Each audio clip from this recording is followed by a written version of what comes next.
김윤석 교수님께 큰 박수 보내주십시오. 자, 자, 반갑습니다. 어떻게 식사들은 하셨어요?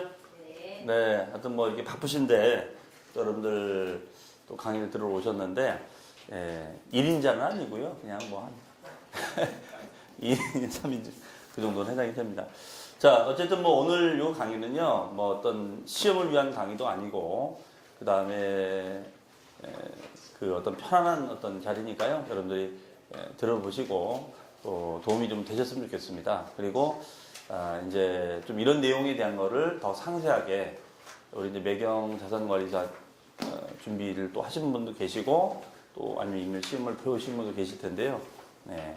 그 이제 수료를 하시고 뭔가 좀 이게 좀 내가 좀 업데이트를 좀 해야겠다. 이제 그래서 이제 우리가 뭐 경매도 있고 여러 가지 있는데 그 중에 오늘은 이 세무와 관련된 여러분들이 뭐 어떤 부동산을 다룸에 있어서 이 또 세금은 뺄 수가 없잖아요. 근데 문제는 이게 늘 바뀌고 그렇죠? 늘 자주 바뀌고 또 제가 오늘 가르쳐 드린 내용이 유통기한이 올해 말까지예요. 그러면 내년에 또 바뀝니다. 그렇기 때문에 이 세무적인 거는 여러분들이 다른 걸 떠나서 여러분들이 어쨌든 이 부동산 일을 하시든 뭐 투자 일을 하시든 간에 늘 필요한 주제 아닌가라는 취지에서 오늘 좀 이런 공개 강의를 하게 됐습니다. 그래서 오늘 좀 도움 좀 받아 가셨으면 좋겠습니다. 하시고요. 그 다음에 이제 더 상세한 과정은 이제 정규 과정 하나 만들어서 한번 좀 진행을 해볼까 또 그런 요청도 있고 그래서 하여튼 했습니다. 자, 일단은 제가 오늘 그 뽑은 주제는요. 글쎄 뭐 너무 거창하게 뽑은 거 아닌지 모르겠습니다. 예, 세테크 고수가 알려주는 절세 10계명인데 사실은 우리가 세금을 줄일 수 있는 방법은 그러니까 이게 제가 강의를 많이 하다 보니까 그런 것 같아요. 세금을 줄인다. 세금을 줄인다 이거죠. 세금을 줄인다. 그러면 근데 줄인다는 것은 사실 절세를 말하는 건데 그런데 여러분들이 원하시는 수준은 절세가 아니라 거의 뭐 탈세를 원하시더라고. 네, 그러니까 탈세 같은 절세, 그렇죠? 네, 그게 사실은 솔직한 마음이잖아요. 근데 문제는 이게 생각보다 쉽지는 않다는 거죠. 그래서 사실은 마음은 탈세야. 근데 이게 섞여 있는 거죠. 그래서 그러면 이 세금을 줄일 수 있는 방법들은 뭐 너무나 많은 여러 가지 방법들이 있는데 그 중에서 좀 제가 평상시 한 10가지 정도만 추려서 이런 것들을 하면은 좀 절세가 되지 않을까라는 취지에서 한 10가지 정도를 뽑아봤습니다. 예. 그럼 한 가지 한 가지 보면서 어떤 부분이 좀 절세가 되고 있는지 또 여러분들 어느 정도 알고 계신지를 같이 한번 고민 좀 해보시죠. 예. 자, 첫 번째 주제 한번 볼까요? 첫 번째 제가 뭐라고 뽑았습니까? 취득과 양도시 신고기한을 지키자 이렇게 했습니다. 신고기한을 지키는 게 왜 절세가 될까요? 자, 우리가 여러분들 아시다시피 절세를 한다는 것은 절세를 하는 것 중에 가장 좋은 절세는 뭐냐면 세금을 한 푼도 안 내는 겁니다. 그렇죠? 그럼 세금을 한 푼도 안 내는 걸 뭐라고 합니까? 세금을 한 푼도 안 내는 거. 비과세로 갑니까? 감면이라고 합니까? 네? 그러면 비과세라고 합니까? 면제라고 합니까? 면제? 그럼 면제가 더 좋은 겁니까? 비과세가 더 좋은 겁니까? 면제가 더 좋은 거예요? 비과세가 더 좋은 거예요? 네. 아니 벌써 1번부터 막히네. 네. 우리가 비과세라는 말도 많이 쓰고요. 비과세라는 말도 많이 쓰고 그 다음에 면제라는 말도 많이 쓰고 감면이라는 말도 많이 써요. 그러니까 이런 용어들을 혼용해서 많이 쓰는데 사실은 뭐 이런 것들이 가장 좋은 절세죠. 세금을 한 푼도 안 낼 수가 있는 거니까. 근데 제일 좋은 건 비과세예요. 제일 좋은 거는. 비과세는 아예 과세 대상이 안 된다는 겁니다. 아예 제외시켜주겠다. 그래서 신고를 할 필요가 없는 거예요. 아예 신고를 할 필요 없는 거. 그게 제일 좋은 절세죠. 세금 한 푼도 안 내는 거니까. 한 푼도 없는 겁니다. 그럼 여러분들이 알고 계신 대표적인 비과세가 뭐가 있을까요? 대표적인 거. 그거 있죠? 대표적인 거.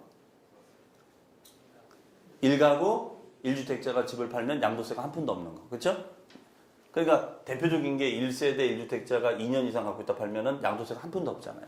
이게 대표적인 비과세지 뭐. 그렇죠? 그럼 면제는 뭐냐면요. 면제는 감면의 일종이에요. 면제는 100% 감면해 준다는 뜻입니다. 100% 감면해 준다는 걸 면제라고 그래요. 그런데 우리가 일반 분들이 요 면제하고 비과세를 막 혼용해 쓰신다고. 이건 양도세 면제야. 그러면 요거를 면제라고 표현하면 안 됩니다. 이건 비과세라고 하셔야 돼요. 면제는 100% 감면해 준다는 겁니다. 그럼 100% 감면해 준다는 거면 세금을 한 푼도 내는 거예요, 안 내는 거예요? 안 내는 거죠. 안 내는 건데 그러면은 면제가 좋을까요? 비과세가 좋을까요? 똑같습니까? 둘 다 좋습니다. 둘 다 좋습니까? 면제는 네. 신고를 해야 되는 사항입니다. 네. 그렇죠? 자, 사실은 면제는요, 이건 신청을 해야 돼요. 그래서 이것이 거부가 될 수 있고, 또 100% 감면을 받으면, 우리가 세금이랑 항상 그렇습니다. 우리 바늘이 가면은 뭐가 가죠? 바늘이 가면? 실이 가죠. 네. 그럼 요 바늘에 해당하는 세금을 독립세라고 그래요. 독립세. 그다음에 실에 해당하는 세금을 부가세라고 합니다. 부가세. 그럼 만약에 양도세를 내면은 양도세는 지방소득세가 달라붙어요. 지방소득세. 과거에는 이제 주민세라고 했었는데요. 네. 그러면 양도세를 만약에 100% 감면해 주면은 이 부가세도 면제가 되냐? 그렇지 않습니다. 100% 감면되는 대신 요 부과되는 세금은 또 따로 내야 돼요. 일부분은. 그러니까 본세는 100% 면제가 되는 거지만 부과되는 세금은 그렇지가 않다는 거죠. 근데 비과세는 아예 이것도 없는 거예요. 이해되십니까? 그 다음에 요거는 한도가 있어요. 보통 한도. 근데 얘는 한도가 없어요. 얼마까지만 비과세 준다. 그러니까 몇억 차익이 뭐 1억까지만 비과세 준다. 그런 말이 없습니다. 근데 얘는 뭐 얼마를 한도로, 뭐 3억을 한도로, 1억을 한도로만 해준다. 이렇게 돼 있어요. 그러니까 제일 좋은 것은 비과세고 두 번째는 면제인 거예요. 그 다음에가 이제 감면. 감면은 이제 뭐 30% 감면해 준다, 50% 감면해 준다 이런 말씀입니다. 이해되세요?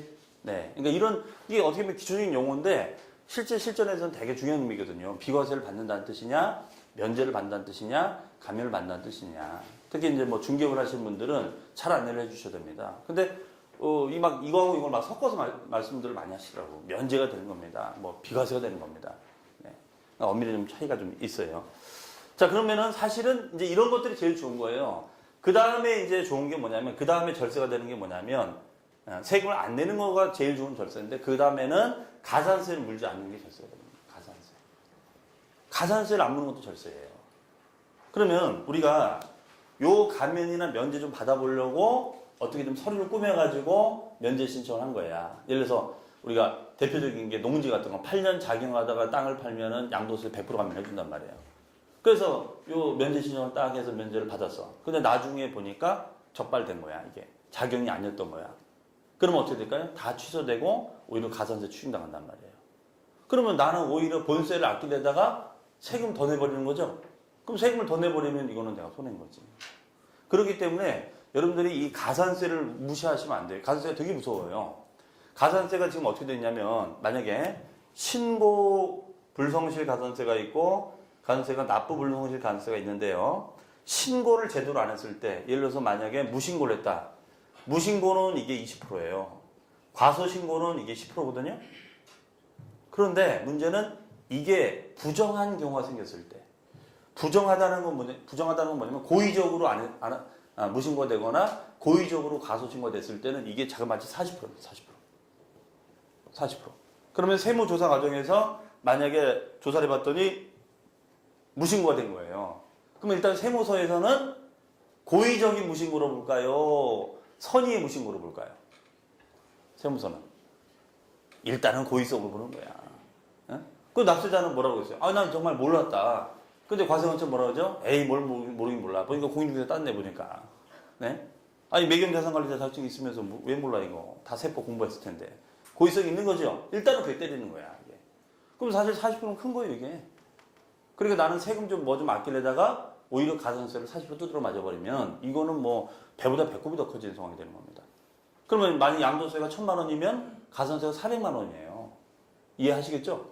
이게 그럼 만약에 양도세가 1억이면 가산세가 얼마예요? 4천만 원입니다. 4천만 원. 그렇기 때문에 요 가산세를 안 물어내는 것도 우리가 절세 중에 하나다 이렇게 볼 수가 있어요. 제가 봤을 때는. 그러면은 가산세를 우리가 안 내는 것은 계산을 잘해서 신고도 잘해야 되고 가장 중요한 게 이제 신고 기한을 잘 지켜야죠. 기한을 잘 지켜야 된다. 기한을. 그래서 여러분들이 기본적인 세금 신고 기한은 꼭 알고 계셔야 돼요. 요거 놓쳐가지고 가산세를 물게 되는 경우도 있습니다. 모르니까. 그러면 자, 우리가 대표적인 우리가 부동산 관련된 세금의 신고기한이 여러분들 가장 많이 쓰는 게 취득세가 있고요. 그 다음에 재산세, 그 다음에 종합부동산세, 그 다음에 양도소득세. 요 정도는 딱 머릿속에 정리를 하고 계셔야 돼요. 알고 계신 분도 계시겠지만. 자, 취득세는 우리가 신고기한 이건 많이 아실 거예요. 언제까지 신고하도록 돼 있죠, 취득세는? 네? 취득한 날로부터 60일이죠. 자, 아주 기본적인 겁니다. 그럼 이제 취득 날짜가 언제일까요? 잔금 날짜일까요? 등기 날짜일까요? 그러면 보통 잔금이 빨라요? 등기가 빨라요? 잔금 빠르죠, 보통 잔금이. 그렇죠? 물론 등기가 오는 경우도 있지만 이거는 뭐 흔치 않은 경우고 잔금이 보통 빠르죠. 그러면 잔금일로부터 60일. 그러면 만약에 내가 이것도 혼동을 많이 하시는 분도 계시더라고요. 만약에 부모님으로부터 내가 상속을 받았어요. 그럼 상속을 받으면은 어떤 세금을 낼까요? 상속세. 그 다음에 취득세를 낼까요? 안 낼까요? 상속세를 냈으니까 취득세를 낼 필요가 있느냐 이 얘기예요. 또 내야 됩니다, 이게. 그러니까 상속세를 내면은 취득세가 없는 걸로 생각하는 분들이 많아요. 그래서 어떤 분은 취득세 신고는 안 해도 되는 걸로 알고 계시더라고요. 아닙니다. 상속을 받더라도 상속세도 부담이 일어나고 취득세 부담도 일어나는 거예요. 증여도 마찬가지예요. 증여도 증여세를 신고도 해야 되고 취득세 신고도 다 하셔야 됩니다. 이게. 그랬더니 어떤 분이 그럽니다. 이중과세 아니냐고. 그건 이중과세가 아닙니다. 이중과세라는 것은 동일한 세목을 두 번 내는 것을 이중과세라고 그래요. 서로 다른 세목을 각각 내는 건 이중과세가 아닙니다. 이게. 자, 그러면 상속을 받았어요. 그러면 상속을 받았을 때는 취득 날짜는 언제로 잡아야 될까요? 상속일 때는. 피상속인 사망일?